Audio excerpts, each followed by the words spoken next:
Salut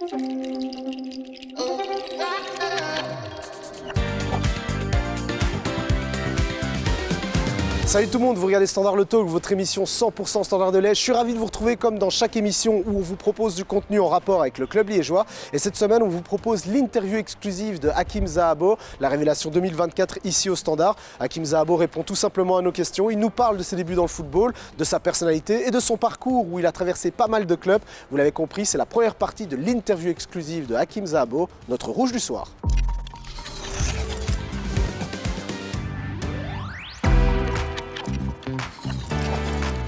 Je m'appelle Hakim Zahabo, j'ai 18 ans. Je suis un milieu offensif, défensif, milieu, axe, n'importe. Je viens de Willebroek, je suis né à Bruxelles. Mes parents, moi j'ai grandi avec ma maman, des bas âges, avec ma maman et mes deux grandes sœurs. C'est eux qui m'ont fait grandir, qui ont fait ce que je suis aujourd'hui. C'est ces trois femmes-là.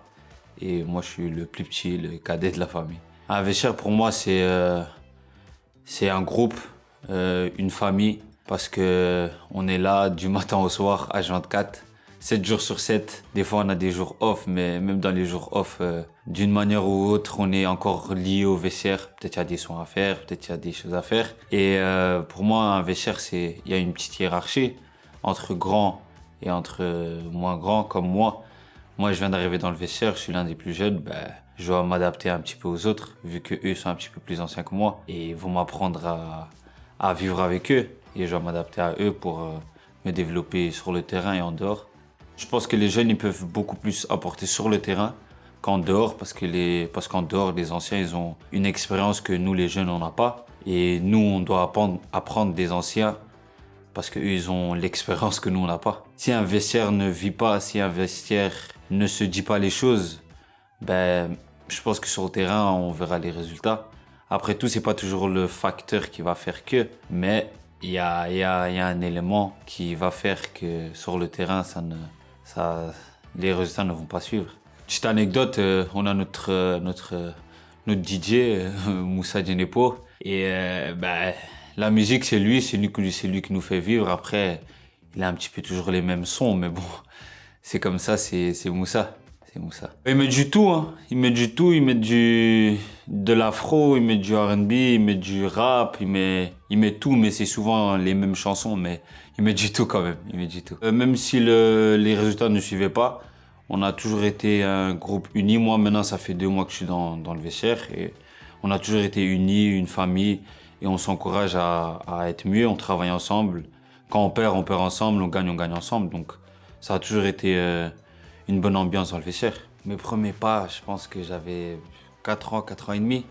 4 ans et demi, je jouais tout d'abord dans la rue avec mes grands cousins. Et après, ma maman, elle m'a très vite inscrit au football parce qu'elle a vu que j'aimais beaucoup le football. Et juste à côté de chez nous, Willebroek, ça s'appelait Willebroek, USV.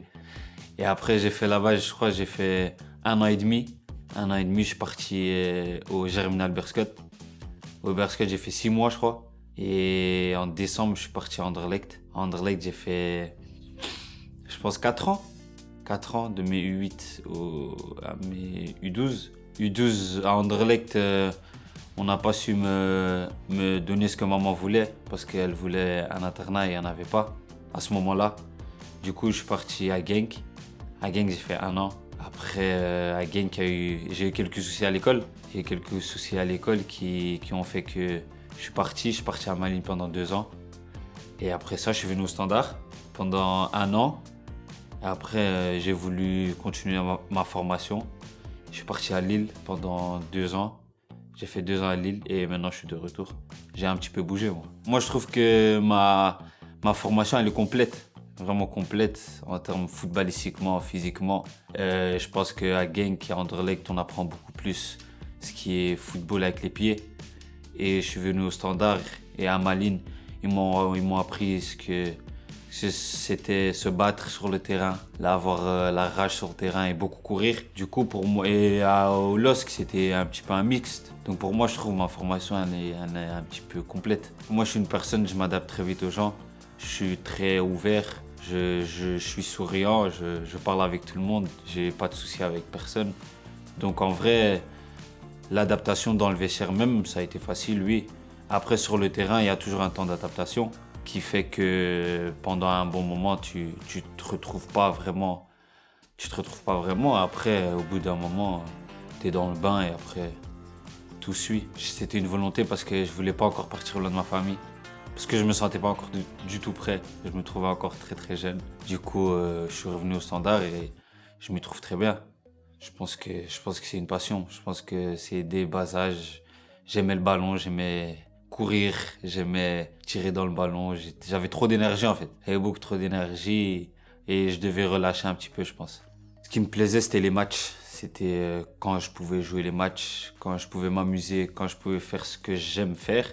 Et ce que j'aimais moins, c'était perdre et c'était beaucoup courir. Courir, c'était pas trop dans mes gènes, mais après le football, j'ai compris que c'était un sport de course avec ballon, pardon. Et après, voilà quoi. Maintenant, je fais avec, on est obligé. 2015, donc le match de Paris contre le Barça, la remontada. C'est ça qui m'a vraiment donné envie je me suis dit, j'ai envie d'être footballeur parce que ça m'a donné des frissons. Paul Pogba et Neymar. C'est les deux. Après, pour moi, le meilleur, c'est Messi, mais ce que je regardais en vidéo, c'était Paul Pogba, Neymar. Neymar, il sait tout faire avec un ballon. Neymar, avec un ballon, je trouve que tout ce qui est techniquement, il savait tout faire. Et Pogba, c'était l'élégance, son élégance, comment il jouait. C'était vraiment beau à voir. Moi, sur le terrain, quand j'étais petit, vraiment petit, j'étais vraiment un râleur. Donc après maintenant je le suis toujours, hein, mais pas à ce point-là. Parce que j'étais petit, c'était vraiment... je perdais, je pleurais, je rageais pendant toute la journée. Mais maintenant ça... Rager, je le fais toujours si on perd. Mais plus pleurer, etc. Non, pas du tout. Moi, dès bas âge, j'étais au milieu. Après, quand je suis parti à Genk, j'ai un petit peu bougé. J'ai un petit peu fait tous les postes. À Lille, je jouais ailier et 10. Et après, maintenant, je joue au milieu. Donc, en vrai, globalement, j'ai toujours été un milieu. Dans ma génération, donc Lucas Noubi déjà. Il y a Lucas Noubi, il y a Mathieu. Et il y a un autre joueur qui joue à l'Ajax, Mika. Après, je les ai côtoyés à Anderlecht. Il y en a quand même. Il y en a quand même qui sont devenus pros et je suis très content pour eux. Non, ça, par contre, ça, c'est quelque chose vraiment... J'arrive à tout oublier en fait quand je suis sur le terrain. Sans pression, j'aime jouer le football que je joue. Je suis confiant, je sais ce que je sais faire et ce que je sais pas faire et la pression, non, pas vraiment. Pour moi, ce qui était le plus dur, c'était vraiment en dehors du terrain. C'était vraiment tout ce qui était combinaison avec école, tout ce qui était le comportement aussi. C'est parce qu'en tant que footballeur, en tant qu'ex-footballeur, était dans une école qui est combinée avec le foot, ben, faut bien se comporter parce que si tu te comportes pas bien à l'école, par exemple, ben, t'es directement puni au foot et à l'école. Donc pour moi, c'était vraiment ça le plus dur, c'est d'être concentré. C'est aussi mes amis en dehors du foot. Par exemple, il y avait un anniversaire que je peux pas y aller parce que j'ai match. Des petites choses comme ça, c'est que des activités que je peux pas faire parce que j'ai foot.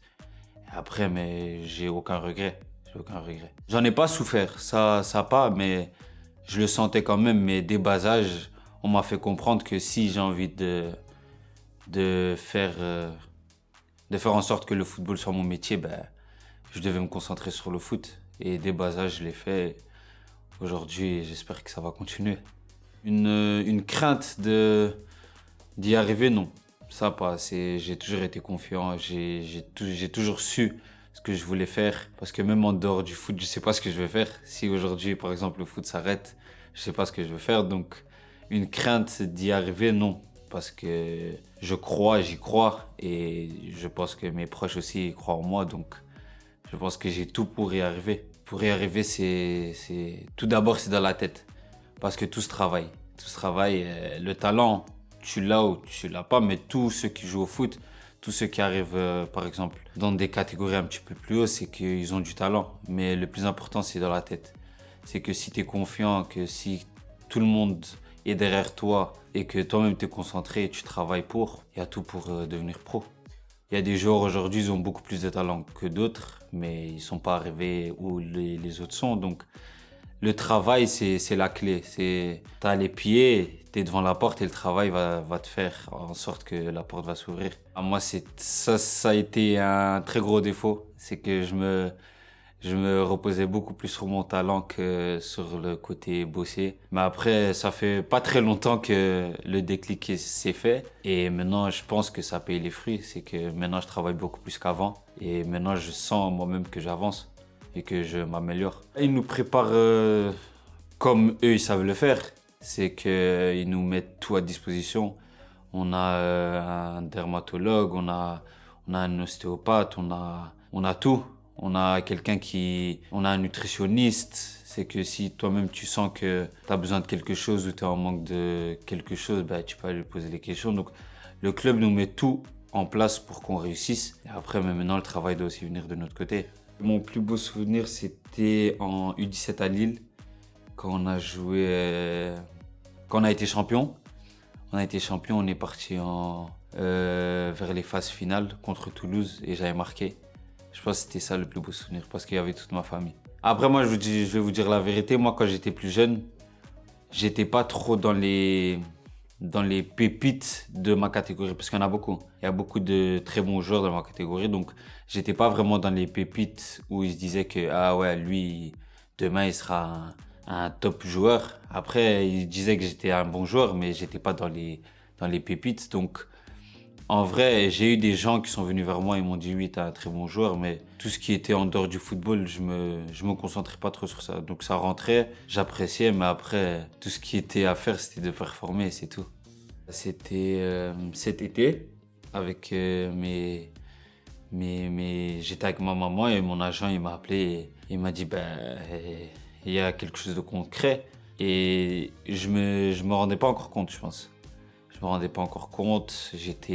Pour moi, j'étais encore jeune. Je pense que dans ces 6 mois-là, j'ai beaucoup grandi. J'étais encore jeune. Ma maman, elle a très vite compris. Et elle s'est rendue compte beaucoup plus vite que moi. Et le jour où j'ai signé, c'est là que j'ai compris.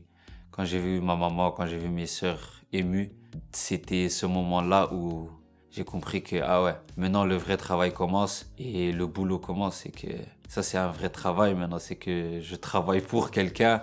C'est que je suis salarié et je dois faire mes tâches. J'étais content, mais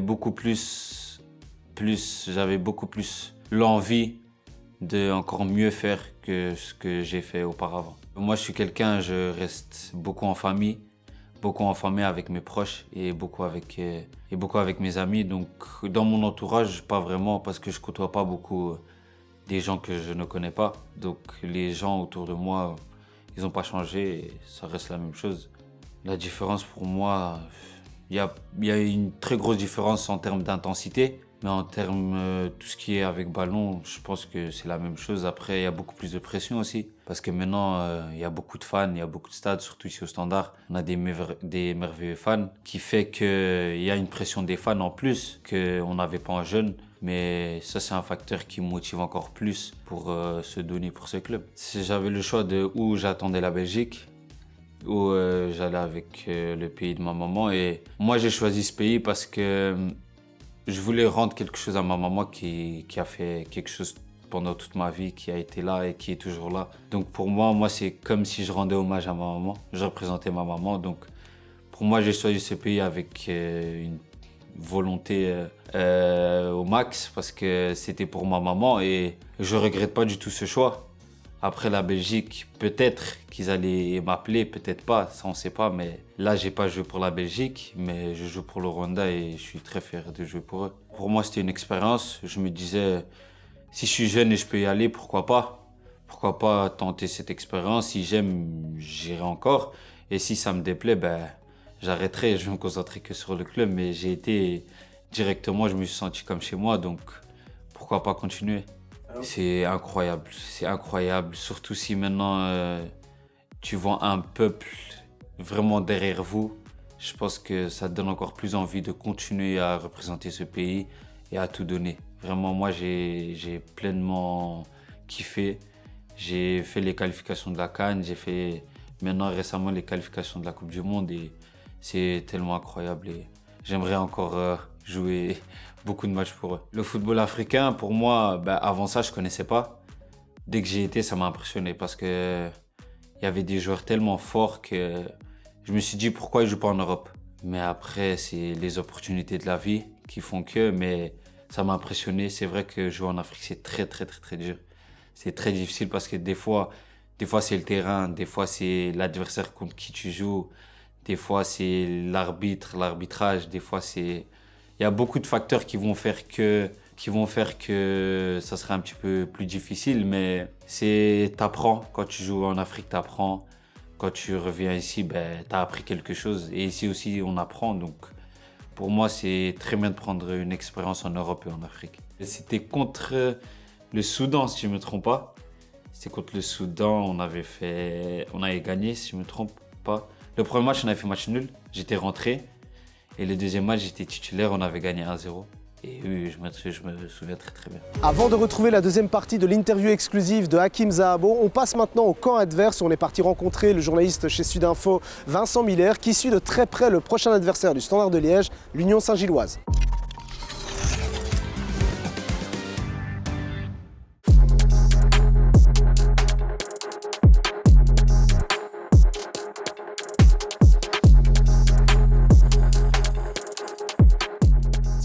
Bien équilibré avec très peu de faiblesses. On peut se demander c'est quoi les forces de l'Union, mais je pense que c'est plutôt l'inverse qu'il faut se demander, c'est où sont les faiblesses, parce qu'il n'y en a vraiment pas beaucoup. On pourrait peut-être dire au niveau défensif où ils font pas beaucoup de clean sheet dernièrement, et en plus ils ont perdu un de leurs 5 défenseurs, Fedeleisen, qui est blessé à l'épaule et qui va devoir être opéré et qui est out jusqu'à la fin de la saison, donc peut-être qu'ils sont un petit peu courts et juste défensivement, mais pour le reste, il n'y a pas beaucoup de faiblesses dans cette équipe. Il y a quasiment un an jour pour jour, on avait fait une émission justement juste avant ce match-là où personne ne donnait très cher de la peau du Standard. L'Union restait sur une impressionnante série de matchs sans défaite. On se disait que c'était impossible que le Standard fasse quelque chose, que même un match nul pour le Standard serait un petit miracle. Et au final, ils sont arrivés à l'Union déchaînés. Ils ont pris l'Union à la gorge, ils les ont vraiment surpris. Le score était de 2-4, je pense, donc c'était même pas en plus une petite victoire, c'était une grosse victoire éclatante. À nouveau, on a du mal à croire que ça puisse arriver dimanche. Tellement l'Union reste maintenant sur 20 matchs d'affilée sans défaite en championnat. Et au-delà de 100 défaites, c'est la plupart du temps avec des victoires. On est à 16 ou 17 victoires pour quelques matchs nuls seulement. Alors que le Standard, on le voit, ça va vraiment pas. Mais après, sur un match, et comme toujours, avec l'ADN du Standard qui n'a, je pense, jamais disparu, même si ça va moins bien pour eux, ils sont capables de le faire avec leurs supporters aussi. On sentait, par exemple, sous Felice Mazzu, qu'à la fin de la phase classique, le stress, la pression commençait à monter. Ici, on n'a pas vraiment cette impression. Ils le disent toujours, un match après match, même quand on a l'impression qu'ils sont un peu plus dans le dur, comme face à Francfort au match aller, où ils perdent 0-2 après 10 minutes de jeu, on se dit ouf, ils vont exploser complètement et ils vont pouvoir juste se concentrer sur le championnat et la Coupe de Belgique. Au contraire, ils s'y sont remis, ils lâchent jamais rien. Donc ça, c'est un des points. Et puis, c'est aussi certains joueurs qu'on n'attendait pas spécialement. Je pense notamment à Cameron Puertas, qui était snobé par Karel Gerhards l'année dernière. Et un petit peu lors de son arrivée aussi avec Felice Mazzu. Et on se rend compte que ce joueur est en fait exceptionnel. C'est un peu la même chose pour un joueur comme Koki Machida. Ou aussi comme pour Mohamed Amoura, qui est arrivé totalement inconnu en Belgique, qui n'était même pas titulaire dans son club suisse en arrivant à l'Union, et puis qui maintenant explose totalement, et a déjà 17 buts marqués en championnat, n'est qu'à 3 buts seulement de Denki du Cercle de Bruges, qui est le meilleur buteur du championnat. Et d'ailleurs, le but avoué d'Amoura, au-delà de gagner le championnat cette année, ou en tout cas au moins un titre, c'est de devenir le meilleur buteur du championnat. Moi, je pense pas que ce soit le bon moment pour le Standard, dans le sens où il y a une statistique assez frappante, c'est que l'Union a gagné tous ses matchs post-européens cette année, à l'exception du match qui avait suivi le barrage de l'Europa League face à Lugano, où, si mes souvenirs sont bons, l'Union avait fait match nul après. Donc l'Union est totalement capable de se remettre illico dans le bain, de switcher. Et en fait, je pense que peu importe le résultat, qu'il y aura, ça pourrait être en défaveur du Standard. Je m'explique, si l'Union est éliminée, elle va se dire « Ok, on n'a plus que le championnat et la coupe, on va vraiment tout donner pour le championnat et on ne veut absolument pas perdre des points parce qu'on sait que ça peut se jouer au final le championnat à 1 ou 2 points comme la saison dernière. Et au contraire, s'ils se qualifient, ils vont être sur peut-être l'euphorie de la victoire, en pleine confiance. Et voilà, ça peut malheureusement être compliqué pour le Standard. Depuis le début de la saison, l'Union ne prend aucun match à la légère. L'Union ne se dit jamais on va mettre ce match-là de côté pour se préparer pour le match suivant, parce qu'après le Standard, ce sera la demi-finale retour de la Coupe de Belgique face au Club de Bruges, et on sait que c'est un des objectifs de l'Union cette saison aussi. Mais malgré ça, vous pouvez être certain que Blessing va mettre la meilleure équipe possible sur le terrain face au Standard. Et voilà, parce que il ne privilégie pas vraiment une compétition par rapport à une autre. Bon, évidemment, il dit que le championnat est très important parce que c'est ça qui permettra à l'Union de retrouver la Coupe d'Europe la saison prochaine. Mais pour le moment, on ne peut pas dire qu'il met son équipe B dans l'une ou l'autre des compétitions. Et c'est d'ailleurs une des questions qui se pose, c'est est-ce qu'à un certain moment, trop de compétition ne va pas tuer la compétition à l'Union et qu'ils vont vraiment avoir un gros coup de mou parce qu'ils enchaînent des matchs tous les 3 jours. Le mois de février est infernal pour l'Union avec une dizaine de rencontres en une trentaine de jours. Je ne vais pas être très original, mais je en citerai 2. C'est Cameron Puertas, qui est le meilleur donneur d'assist du championnat, et même au niveau européen, toute compétition confondue, il est aussi le meilleur donneur d'assist. Et Mohamed Amoura, ça c'est, on va dire, sans être très original, mais par contre, je dirais peut-être aussi se méfier de Gustav Nilsson, qui est devenu titulaire incontestable depuis le début de l'année 2024, et en fait, qui permet de faire jouer Mohamed Amoura, qui fait un peu le sale boulot pour lui. Il va au contact, il gagne les duels, et Mohamed Amoura peut tourner autour de lui et prendre la profondeur. Ça peut faire penser au duo Koller-Radzinski à l'époque d'Anderlecht. Bon, les statistiques n'y sont pas, mais c'est un petit peu le même style de joueur, un grand, qui dévie, qui pèse sur la défense, qui harcèle les défenseurs adverses, et l'autre qui part en profondeur et qui est très très compliqué à arrêter. Et puis Cameron Puertas derrière qui distribue les caviars. Moi je vois un match avec un score assez serré.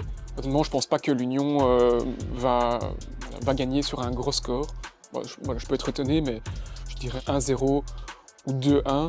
Quelque chose comme ça va être un match très accroché. Je pense que le Standard va tout donner. L'Union, c'est le leader, donc que ce soit le Standard ou une autre équipe, tout le monde a envie d'aller les battre. Tout le monde donne tout face à l'Union. Donc, et récemment, si ce n'est peut-être le match face à Courtrai où le score était un peu plus élevé, et encore ce n'était jamais que 1-3, l'Union ne met pas des grosses claques cette saison. L'Union a du mal quand même à remporter ses rencontres, en tout cas gagne souvent avec un petit écart, donc voilà, je dirais un score très serré. Le stade de l'Union, quand il est sold out, c'est à peu près 9500 personnes.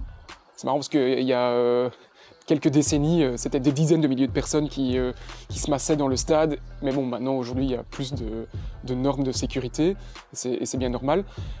Et au niveau des supporters adverses, en général, donc la tribune adverse peut contenir à peu près 1700 supporters, je pense, mais jamais les autorités communales autorisent autant de supporters parce que c'est trop compliqué à gérer. En général, pour les gros matchs, par exemple pour le Standard, ce sera 750 ou 1000 supporters, c'est à chaque fois les autorités communales et la police qui décident.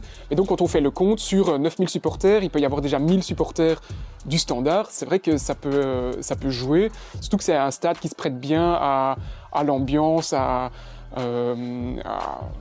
faire résonner les chants, etc. Donc oui, et en plus, les supporters ont la possibilité de vraiment se masser juste derrière le goal. D'ailleurs, parfois, ça donne un peu des sueurs froides quand on voit notamment les supporters d'Anderlecht, lors du match de Coupe de Belgique, au quart de finale, qui étaient venus se masser, qui avaient jeté, c'était pas bien grave, des gobelets sur le bord du terrain. Mais voilà, ça peut créer une atmosphère, ça peut vraiment avoir un impact sur le match. Je vous l'avais promis, la deuxième partie du Rouge du Soir, Hakim Zahabo, où cette fois-ci, il nous parle de son choix, le fait d'avoir choisi comme premier club professionnel le Standard de Liège. Je me sens bien, il y a la santé, donc je me sens bien, heureux. Dans tout ce qui est professionnel, je me sens très bien aussi, parce que je découvre le monde pro et ça m'aide beaucoup, ça me fait grandir. Et le fait de vivre tout ce que je vis aujourd'hui, c'est merveilleux. C'est merveilleux. Sur le terrain et en dehors, en dehors, je peux me décrire comme un petit peu fou, un petit peu très joyeux, très souriant. Et dans un vestiaire, vous n'allez pas me rater, vous allez me voir. Ça, c'est sûr, vous allez me voir. Mais après, maintenant, parce que je suis dans le monde des grands, je suis un petit peu introverti, mais avant, c'était quand même un petit peu extraverti. Moi, c'est tout ce qui se passe en dehors du terrain. C'est tout ce qui se passe en dehors du terrain, par exemple, ce que je fais, où je vais, à quel moment, tout ça, je suis très attentif et je suis heureux que ma famille est derrière moi pour m'aider. Parce que je pense que s'ils n'étaient pas là, je pense que j'allais faire quelques erreurs parce que je suis jeune, ça c'est sûr, mais je pense que c'est le plus important, tout ce qui est en dehors du terrain. Moi, ça me dérange pas du tout parce que tout ce qui est en dehors du terrain, par exemple les réseaux sociaux, je regarde, ça c'est sûr, mais je donne pas toute mon attention à ça. Par exemple, tous les articles qui sont sortis sur moi, je pense que j'en ai pas lu un seul. C'est plus ma maman et mes sœurs qui viennent vers moi et ils me le disent. Donc tout ce qui est en dehors du terrain, je fais attention, mais pas vraiment. Moi, j'essaie de garder ma famille le plus possible en dehors des caméras. Après, peut-être un jour ou l'autre, ils y seront, mais là, maintenant, j'essaie de les garder le plus possible en dehors des caméras. Pas les cacher, pas du tout. Mais si un jour ils y arrivent et on les montre, on les montre. Je suis très fier de les montrer, mais je préfère les garder en dehors. Ça fait partie du football. Des fois c'est bien, des fois c'est mauvais. Parce que même les meilleurs, ils sont critiqués. Donc on doit faire avec et on doit continuer à... Moi, si on me critique, ça me donnera encore plus envie de me donner et de faire mieux. Quand on lit ça fait plaisir. Mais encore une fois, j'espère que c'est pas éphémère. J'espère que ça va durer le plus longtemps possible. Le temps que je suis là, j'essaierai de me donner à 100%. Et aider le Standard le plus possible. Je trouve que ça a évolué. Je trouve qu'à partir de la Jupiler Pro League, dès que tu te sens à l'aise dedans, tu peux aller dans les top 5 des plus grands championnats. Je pense qu'il y a beaucoup d'exemples, comme il y a Youri Tielemans, il y a Romelu Lukaku. Il y a beaucoup d'exemples qui font que. Et moi, je trouve que la Jupiler Pro League, ça a évolué. Et que c'est un très bon championnat pour les jeunes. Mais le Standard, pour moi, c'est le club pour moi qui a lancé ma carrière, qui m'aide, qui me fait grandir, moi. Et c'est l'un des meilleurs clubs de la Belgique. On en a parlé avec mes agents et je voulais pas aller très loin de la maison. Et le Standard, je connaissais déjà un petit peu parce qu'il y avait des joueurs avec qui j'avais déjà joué que je me suis renseigné aussi, comment c'était, comment ça se passait. Et ça m'a vraiment aidé parce qu'il y a aussi la Challenger Pro League où j'ai commencé, où j'ai fait mes 6 premiers mois et j'ai grandi et je trouve que ça m'a permis d'être prêt à jouer dans ce championnat des grands maintenant. Moi, je dirais Axel Witsel. Axel Witsel, il a une merveilleuse carrière. Aujourd'hui, il est à l'Atlético et il continue à jouer. Donc, si je peux avoir sa carrière, pourquoi pas. Moi, je trouve qu'au pied, il est très bon. Il a une bonne vista. Défensivement, il est très solide et aussi, il a une élégance quand il joue qui fait que j'aime beaucoup. Je pense que c'est les supporters. Les supporters, ils sont incroyables. Ils sont toujours là derrière nous, à nous pousser, à parler avec nous, à communiquer. Et je trouve que c'est quelque chose qui nous aidera dans le futur et qui nous aide maintenant dans le présent aussi. Et je pense qu'ils sont merveilleux et sans eux, je pense que ça allait être autre chose. Après, moi, le premier match, c'était les 125 ans du club. J'étais un petit peu choqué au début, ça c'est sûr, mais dès que le match a commencé, j'entendais pas beaucoup. Vraiment, j'étais beaucoup plus concentré sur mon match. Mais vraiment, c'était incroyable. Tous les tifos, tout ce qui était autour, c'était vraiment impressionnant. J'arrive à ne pas beaucoup entendre ce qu'il y aura. Entendre, c'est sûr que tu vas entendre, mais vraiment pas faire attention. Par exemple, un joueur à côté de moi, je peux l'entendre. J'arrive à les entendre, les joueurs, parce que je me concentre vraiment sur tout ce qui se passe sur le match.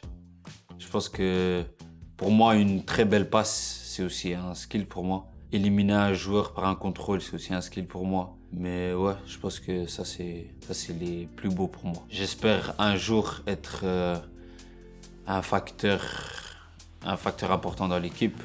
Tôt ou tard, j'espère que ça va arriver et je ferai tout mon possible pour y arriver quand même. Après, on a tous des consignes du coach. On a des consignes du coach qui font que si quelqu'un n'a pas respecté, par exemple, dans un arrêt de jeu, on peut lui rappeler. On peut lui dire « Ah ouais, tu te rappelles de ce qu'on s'est dit hier ou tout à l'heure dans le vestiaire ». Donc c'est vraiment plus les consignes du coach qu'on se répète sur le terrain parce que tout le monde sait ce qu'il a à faire et tout le monde sait jouer au foot. C'est un coach, je trouve qu'il m'apporte beaucoup. Il m'aide beaucoup aussi. Il me met en confiance. Il communique beaucoup avec les joueurs et je trouve que c'est tout pour et il fait tout pour qu'on presse bien. Je pense que c'est plus une personne qui donne la rage pour jouer et quand ça lui plaît pas, il va se faire entendre, ça c'est sûr. Et quand ça lui plaît aussi, il le dit.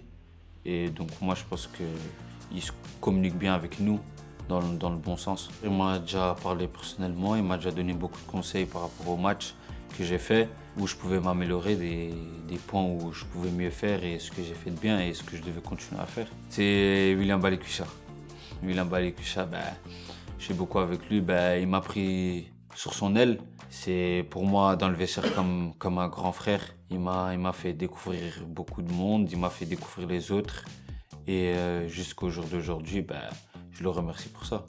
Comme par exemple Kanoubi qui est dans le groupe, ça fait un moment. Gian Kanak, Mathieu Epolo, c'est tous des joueurs qui ont mon âge. On a évolué ensemble, entre guillemets. Donc ça m'a aidé et ça m'a encore plus motivé en me disant que si eux peuvent le faire, pourquoi je ne peux pas le faire? En tant que milieu de terrain, c'est assurer le ballon. Ne pas perdre la balle, faire jouer les autres, bien défendre, changer de côté, tout ce que... En fait, aider les autres, apporter un truc en plus aux autres. Et si quelqu'un est par exemple dans le mal, l'aider et être là pour l'aider. Pour moi, je pense quand même c'est un très beau goal. Je pense que je choisirais plus le but que la passe. Après, les très belles passes, ça m'impressionne, ça c'est sûr. Mais un très beau but comme le but qu'Onil a marqué ce week-end, il était merveilleux et je préfère un but comme ça, oui, ça c'est sûr. C'est comme un relâchement, vraiment. Parce que ce week-end, quand on voit le stade, quand on voit, surtout dans notre situation de maintenant, c'est que chaque but est très très très important. Donc c'est vraiment un soulagement. Mais après un but, il ne faut pas se reposer sur ses acquis, ça c'est sûr. Mais après un but, c'est incroyable. Surtout quand on joue à domicile, c'est vraiment beau. C'est vraiment beau. Les supporters, c'est comme un 12e homme. C'est comme si, quand tu es dans tes derniers souffles, il y a encore un souffle qui revient. Tu es encore là à donner tout ce que tu as. Et ça, c'est vraiment une qualité que le Standard a. Des choses en particulier, non. J'écoute juste des musiques de Dieu. Vraiment beaucoup plus des musiques de Dieu qui m'apaisent, qui font en sorte que je me concentre sur mon match. Et après, avant un match, je prie. Après un match, je prie, je remercie et c'est tout. Moi, j'écoute des musiques comme ça vraiment juste avant de sortir du vestiaire. Comme ça me donne un petit peu de la rage. Mais tout ce qui est 2 heures avant, je préfère des musiques calmes.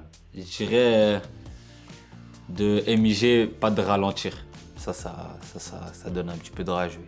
50 € c'est plus un doux, je m'arrête pas, la prod continue, qui m'assume si je dois cantiner, j'aime pas sa gueule, j'aime son... Et j'écoute ma musique à moi, ça c'est sûr.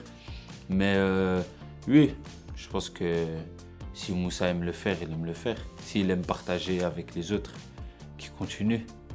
Dès la veille de match, j'essaie de penser à mon match. J'essaie de faire en sorte de mettre tout en place pour que le match il se passe bien. De la motivation, de la pression, mais de la bonne pression. La bonne pression, la pression de bien faire, ça c'est sûr. De vouloir bien faire. Parce que c'est sûr qu'en étant jeune joueur, je pense que si tu fais une petite erreur, c'est difficile à passer au-dessus. Mais moi, j'arrive à le faire Et c'est vraiment ça qui est le plus important pour moi. Je pense que je suis plus dans l'élégance. Je pense que je ne suis pas quelqu'un qui aime aller au duel, ça c'est sûr. Après, à mon poste, je suis obligé un petit peu. Mais je pense que je suis plus quelqu'un de l'élégance, qui aime jouer au foot, qui aime pas trop la bagarre. Et je pense que je me décrirais comme ça, moi. Ce que j'aime le plus, je pense que c'est un très beau geste. Un très beau geste qui va faire que le public se lève.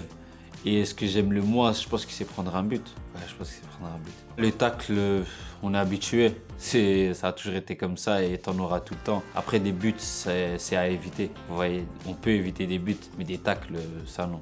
Je pense que c'est le double contact. Je pense que c'est ça. Je pense qu'en éliminant un joueur en double contact, je pense que c'est beau. Avant, je ne l'étais pas, mais maintenant, je pense que je suis quelqu'un qui donne tout sur le terrain. C'est que ce que j'essaie de tout évacuer. Mais je pense que ça dépend du match. Imaginons, on joue un match et c'est un match qui nous domine, une équipe qui nous domine et on doit beaucoup courir.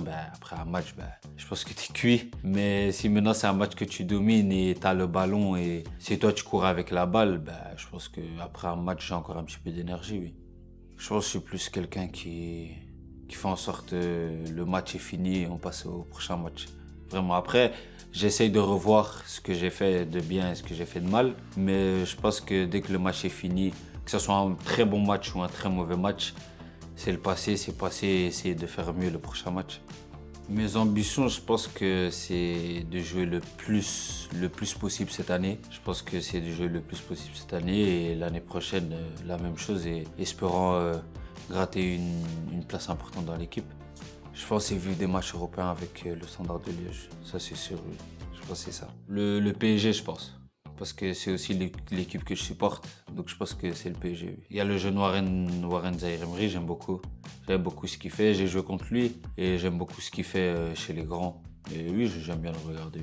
Je pense que la meilleure façon, c'est de gagner le plus de matchs possible, les matchs qui nous restent de gagner, de prendre du plaisir et de faire en sorte que les supporters soient heureux. Je pense que si tout le monde met ce qu'il peut mettre, je pense qu'on est une équipe très très difficile à battre parce qu'il y a beaucoup de très bons joueurs dans notre équipe et un collectif très bon et je pense que si tout le monde met ses ingrédients pour, je pense que ça va bien se passer cette fin d'année. Le Standard, c'est l'un des meilleurs clubs de la Belgique, mais avec le temps, on est confiant. Avec le temps, je pense qu'on va remonter et ça va bien se passer au fur et à mesure. Au gauche, je mettrais, je pense, Iker Casillas. Parce que Casillas, il m'a impressionné quand... Non, c'est pas non. Manuel Neuer, parce que ce soit aux mains ou aux pieds, c'est un gardien complet, je trouve. Manuel Neuer. Latéral droit, je mettrais Dani Alves. Parce que c'est beaucoup trop fort. C'est beaucoup trop fort. Dans l'axe, je mettrais Sergio Ramos. Parce que Sergio Ramos, pour moi, c'est le meilleur défenseur de l'histoire que j'ai vu de mes yeux. À côté de lui, je mettrais Piqué. Piqué, parce que lui aussi, c'est un très très grand défenseur. À côté de lui, je mettrais Marcelo. C'est un petit peu la même chose comme Dani Alves. En 6, Sergio Busquets. Parce que c'est beaucoup trop fort. Devant lui, je mettrais Yaya Touré. Parce que c'est impressionnant, il sait tout faire. Pour moi, il sait tout faire. À côté de lui, je mettrais Paul Pogba. Paul Pogba, c'est sûr, parce que c'est Paul Pogba. Parce qu'il m'a impressionné tout au long de sa carrière. Je pense qu'être un milieu de terrain, je pense qu'il faut un petit peu être complet. Parce qu'il faut savoir attaquer et savoir défendre. Parce que tu es dans l'axe du jeu, ça veut dire que tu fais beaucoup de choses, tu attaques et tu défends. Donc c'est vrai que de nos jours, il y a beaucoup de joueurs très complets au milieu de terrain. Et du côté droit, je mettrais Lionel Messi, parce que c'est le meilleur joueur de l'histoire. À gauche, je mettrais Neymar, parce que c'est mon idole. Et voilà. Et devant, je mettrais R9. Ouais, je mettrais R9. C'est ça mon 11 de base. Pas de Cristiano Ronaldo. Je l'aime beaucoup, hein. Je l'aime beaucoup. Il est très très très fort, voire le deuxième meilleur joueur de l'histoire, mais non, pas Cristiano Ronaldo, non. Merci d'avoir regardé ce Standard le Talk spécial Hakim Zahabo sur Vous Sport. Si vous êtes curieux, si vous voulez voir les précédentes émissions, on a notre chaîne YouTube, la chaîne YouTube de Vous Sport, où vous pouvez retrouver toutes les interviews exclusives des joueurs du noyau A, mais également les joueurs du SL16. Et je vous dis à la semaine prochaine pour une émission spéciale en plateau où on pourra débattre des prestations du Standard de Liège. Ciao, ciao!